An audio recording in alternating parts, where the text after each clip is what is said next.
नमस्कार मित्रांनो, मुरांबा या मालिकेच्या आजच्या भागात आपण बघूया. पंकज काका साईच्या घरी आलेले असतात आणि साईला म्हणतात, साई नेमकी हे काय चाललंय, काय गोड बंगाळे, मला काही कळत नाहीये.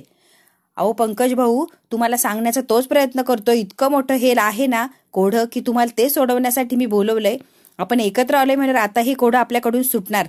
आणि पंकजला साई सगळं काही सविस्तर सांगतो आणि पंकजच्याही लक्षात येतं. पंकज म्हणतो, हो म्हणजे एका मुलीने श्रीमंताच्या घरी जन्म घेतला आणि आमच्या मुलीने आमच्यासारख्या गरीबाच्या, म्हणून काय एवढं सगळं काही झालंय का? आणि याचाच फायदा ते दोघं घेताय का? आता त्यांना तर अद्दल घडवायलाच लागणार.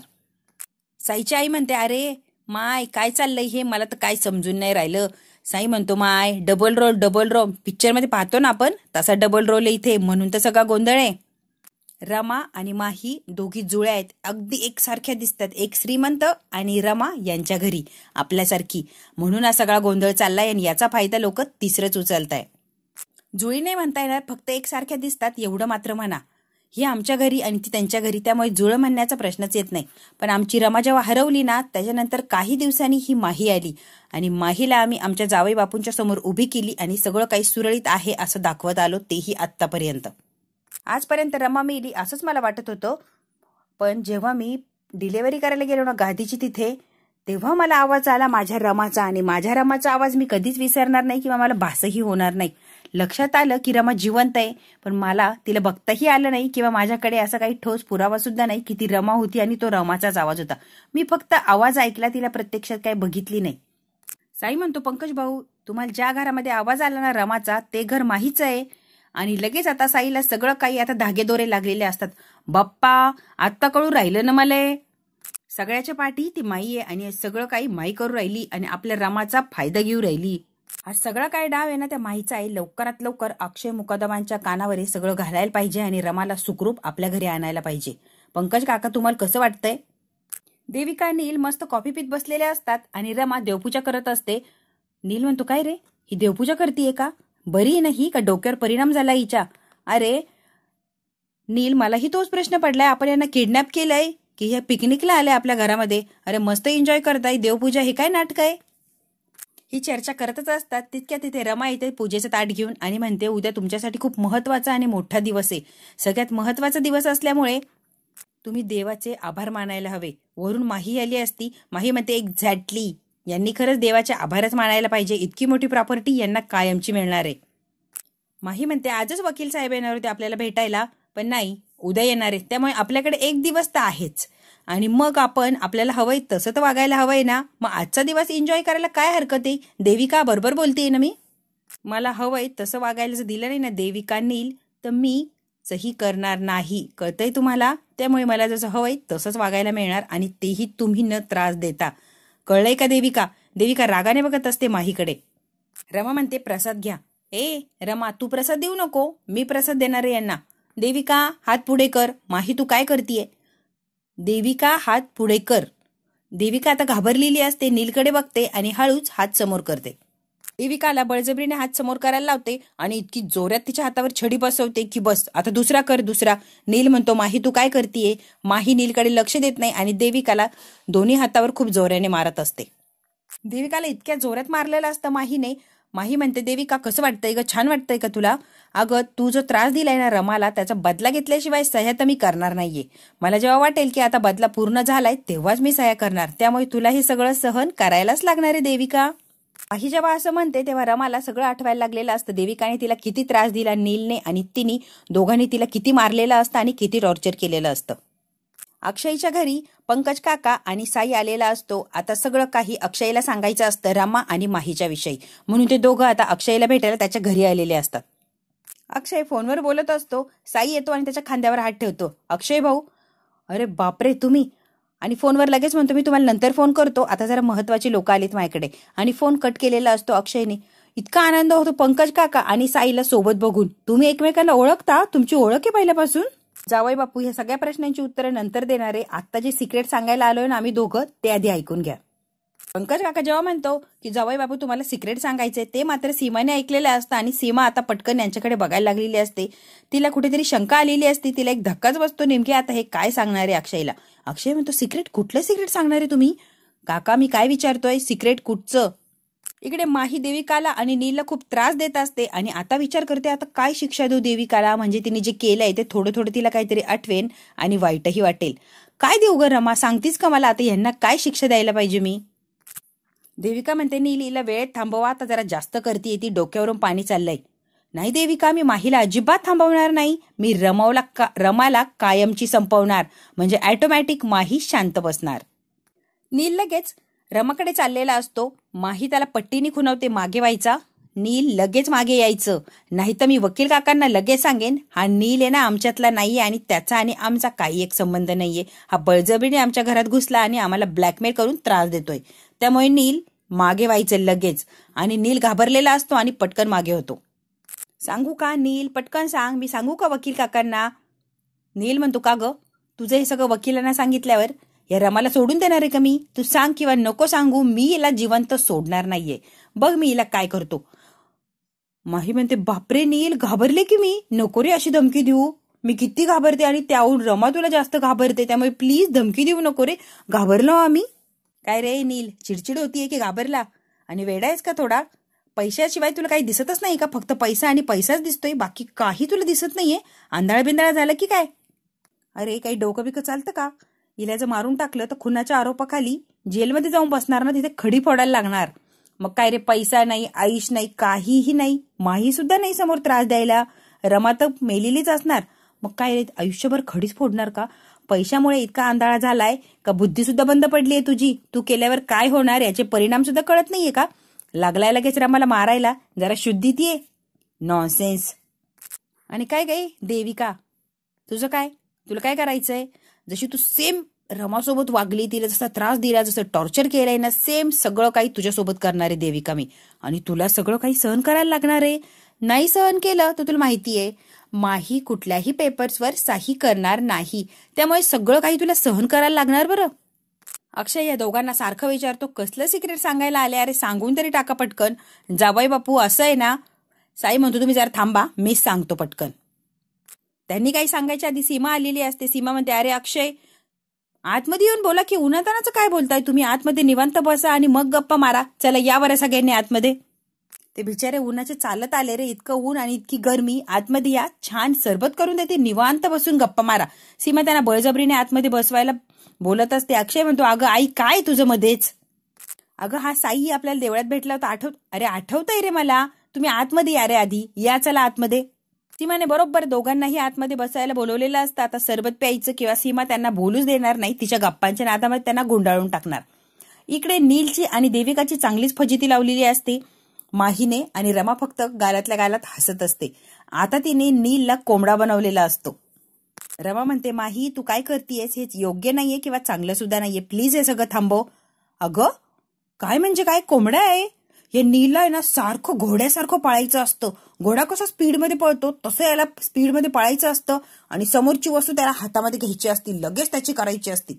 अगं घोड्यापेक्षा कोंबडा बरा ना, म्हणून त्याला कोंबडा बनवलंय. पण कसला सॉलिड दिसतोय ग नील, खरंच एकदम सॉलिड दिसतोय तू.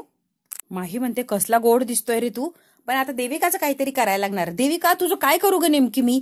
नील चिडतो आणि म्हणतोय बासा, हे नाटकं बास, आता मी एकही काही सहन करणार नाहीये. माही हे जागेवर थांबवायचं. ए शहाणपणा करू नको आणि जरा शांत बस. माही म्हणते तुझं माझं ऐकलं नाही ना नील, तर मी उद्या सही करणार नाही या, त्यामुळे उगा शहाणपणा करायला जाऊ नको आणि शांत बस. लगेच तिला देविका खुणवते अरे नील प्लीज बस रे, हिचं ऐक, नाही तर ही आपल्या डोक्यावरून जाईल, बस रे. नील म्हणतो ठीक आहे बसतो देविका, उगाच मला शहाणपणा शिकू नको आणि तूही जरा डोक्यावरून जाशील असं वागू नकोस माही. ए शांत बस, नको शहाणपणा शिकूस. पैसे हवेत ना तुला नील, मग सगळं काही सहन करायला लागणार, बस. नील परत जसं कोंबडा बनवलं होतं तसं बसलेला असतो आणि स्वतःच्या हाताने डोक्यावर पट्टी ठेवून घेतो. Wow mama's boy, good boy Neel, खूप छान दिसतोय. ही म्हणते एक दिवस माझा आहे ना, तेवढं मला माझ्या मनासारखं वागू द्या. सगळी प्रॉपर्टी तुम्हाला मिळणार आहे, मग एक दिवस मला वागू द्या की. सगळंचे सगळं तुम्हाला द्यायचंय म्हणल्यावर एक दिवस माझ्या मनासारखं वागायला काही हरकत नाही. आणि एकच दिवस मला सहन करायचंय, त्यामुळे तुम्ही दोघांनी सुद्धा मला सहन करा, कळतंय ना? सही हवी आहे म्हटल्यावर हे करायलाच लागणार. आजचा दिवस माझ्या मनाप्रमाणे जगू द्या सांगितलंय ना मी, मग हवं ते करा. प्रॉपर्टीचं तुम्हाला काय धिंगाणा घालायचं तो घाला. हो माही मला कळतंय की मुकदमांच्या घरात राहिली ना, जरा जास्त अक्कल आली आहे तुला. हे सगळं काही घडतंय ना ते अक्षयमुळे घडतंय. माही इतकी चिडते, त्याच्या डोक्यावरची पट्टी घेते आणि जोरात सोफ्यावर ए नील अक्षयचं नाव घ्यायचं नाही, याद राख. त्याचा काही एक संबंध नाहीये आणि अक्षयचं नाव तुझ्या घाणेरड्या तोंडातून काढायचं सुद्धा नाही. हे बघा नील, परत हिंमत करायची नाही अक्षयचं नाव घ्यायची. इतका चांगला आहे तो, इतका चांगला आहे, त्याचा काही एक संबंध नाही आणि त्याचं नाव सुद्धा घ्यायचं नाही तू. यामध्ये त्याला ओढायचंच नाही. आणि हे बघ, एक वेळ मला बोल, मला काय करायचं ते कर, पण अक्षय पासून लांब आणि लांबच राहायचं.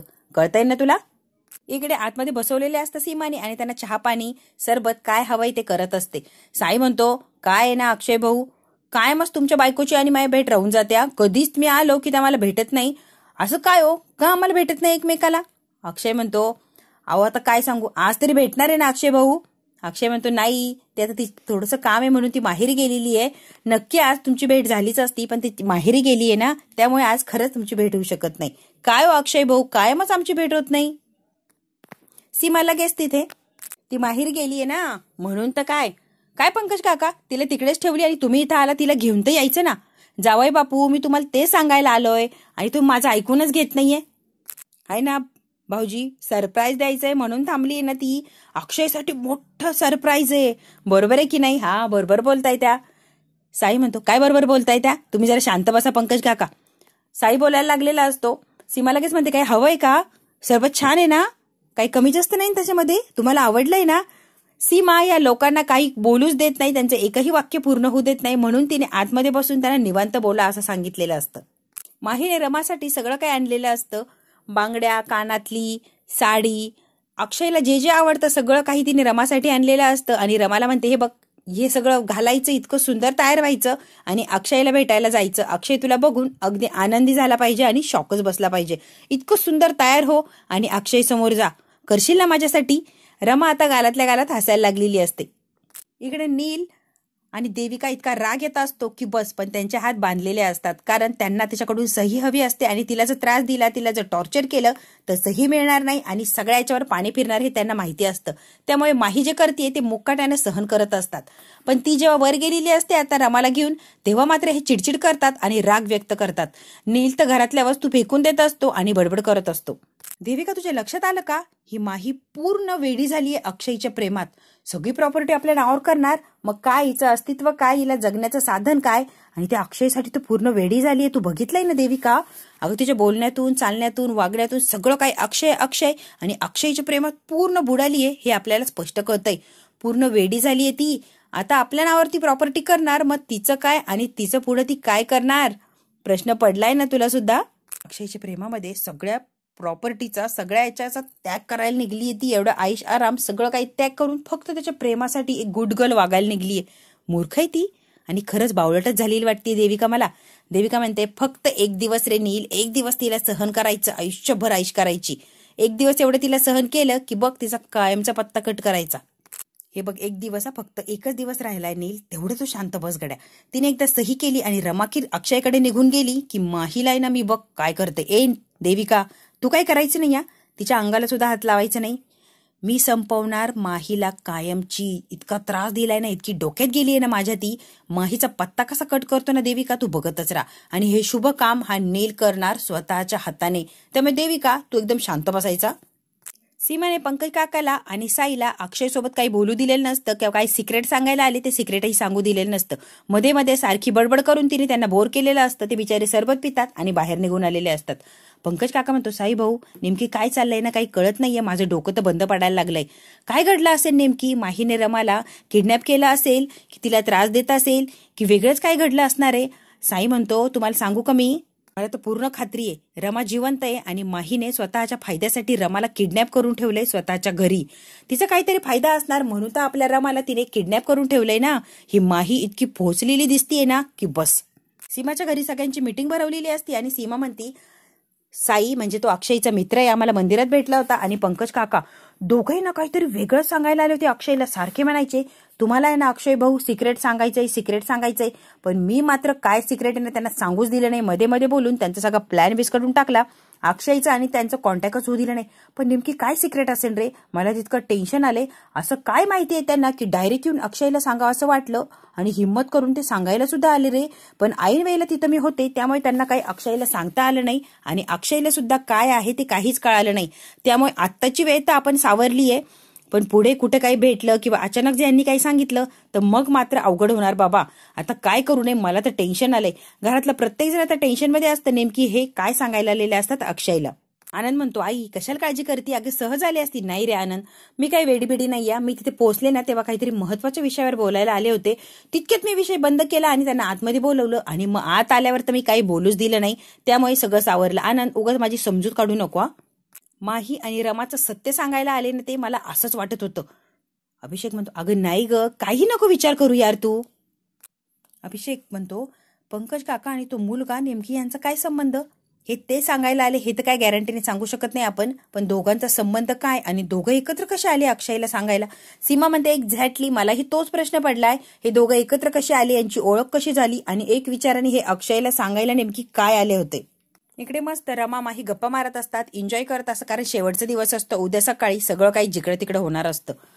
माहीने मस्त 2 बिअरचे ग्लास बनवलेले असतात, मस्त छान बिअर बनवलेली असते आणि ती रमाला म्हणते, घे. ए नाही नाही, मी पित नाही आणि मला हे आवडत नाही आणि मला चालतही नाही. तुला घ्यायचंय ना तू घे बाई माही, पण मला काही फोर्स करू नको. माही तिला फोर्स करत नाही आणि स्वतः मात्र एन्जॉय करायला लागलेली असते. माही, मला एक प्रश्नाचं उत्तर देतीस का, तू का करतेय सगळं काही. माही म्हणते, अगं तुझ्यासाठी. हे बघ, क्यूट आंटीने मला इतकं जीव लावलं आणि मला राहायला जागा नव्हती म्हणून त्यांच्या घरात गेले आणि माझी गरज पूर्ण व्हावी म्हणून मी सगळं काही छान छान वागत होते. पण नंतर सगळ्या गोष्टींची सवय झाली आणि सगळ्या गोष्टी आपल्याशा हव्याशा वाटायला लागल्या ग मला, आणि त्या माझ्या अंगवळणी पडून मला त्यांचं अगदीच प्रेमातच पडले असं म्हणतो. सुरुवातीला मी नाटक करायला गेले, पण नंतर सगळं काही कधी माझं झालं हे मला कळालंच नाही. अन्यथा होप सगळीकडून संपले होते की तू परत येणार नाही, हे मला किंवा सगळ्यांनी स्वीकारलं होतं. आणि मग आपण कायमच इथे रमा बनून राहूया म्हणून सगळं काही मी तुझ्यासारखं अगदी परफेक्ट रमा बनायचा प्रयत्न केला. आणि तुला खोटं वाटेल, मी परफेक्ट रमा सुद्धा बनले होते. सगळं काही तुझ्यासारखं आवडीनिवडी, राहायला, बोलायला, चालायला, काळजी घ्यायला, स्वयंपाकाला, सगळं काही अगदी टॉप टू बॉटम मी रमाच बनली होती. तुझ्यासोबत मी कशी स्पर्धा करू, तू माझ्या समोर आहे आणि मला स्पर्धा करताच येणार नाहीये. आणि सगळं करताना मला रिअलाइज झालं की हे सगळं करायचं असेल, रमा बनून राहायचं असेल तर चांगलं चांगलं वागायला लागणार, चांगलं बोलायला लागणार.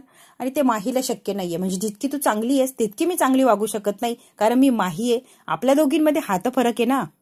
रमा म्हणते, माझं घर कसं वाटलं, माझ्या घरात राहून तुला काय वाटलं, फॅमिली काय असते हे जवळून बघितलं आणि फॅमिलीचा अनुभव घेतला आणि फॅमिलीच्या मी प्रेमातच पडले. आणि माझे मिस्टर अक्षय मुकदम कसे वाटले ग तुला. माही आता रमाच्या या प्रश्नाला उत्तर देणार थोडासा विचार करायला लागलेली असते.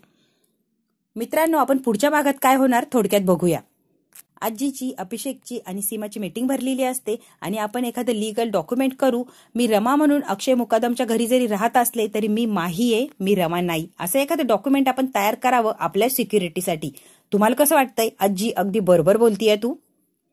इकडे आनंद अक्षयचे फोटो काढत असतो. वाव, कसला हँडसम दिसतोय माझा भाऊ, अगदी कुठला तरी पिक्चर मधला हिरो. अक्षयला खूप छान तयार केलेलं असतं आणि जिथे सरप्राईज तिथे त्याला न्यायचं असतं. सीमा म्हणजे तुला सांगितलंय ना त्या जागेवर जाऊन पोच, तिथे व्यवस्थित तयार झालाय ना, आता वेळ व्हायला घालू नको. आहे तिथे सांगितलंय तिथे वेळेत जाऊन पोच बरं अक्षय तू प्लीज. आणि आनंद म्हणतो, चल जा जा. आणि अक्षयला बळजबरीने त्या पॉइंटला त्यांनी पाठवलेलं असतं. अक्षय तिथे जातो आणि रमाची वाट बघत असतो. आता रमा कुठे गेली. आणि रमा खूप तयार होऊन छान मस्तपैकी अशी आलेली असते. रिक्षातून उतरते आणि रोड क्रॉस करून ती आता अक्षयकडे जाणार. तेच एक मोठा भरधाव वेगाने टेम्पो येतो आणि रमाच्या अगदी जवळ जाऊन उभा राहिलेला असतो. कदाचित तिचा आता ऍक्सिडेंट होतो की रमा वाचते हे बघण्यासाठी आपल्याला उद्याचा व्हिडिओ बघायला लागणार. मित्रांनो, त्यासाठी आज आपण इथेच थांबूया. व्हिडिओ आवडल्यास लाईक, शेअर, सबस्क्राईब नक्की करा.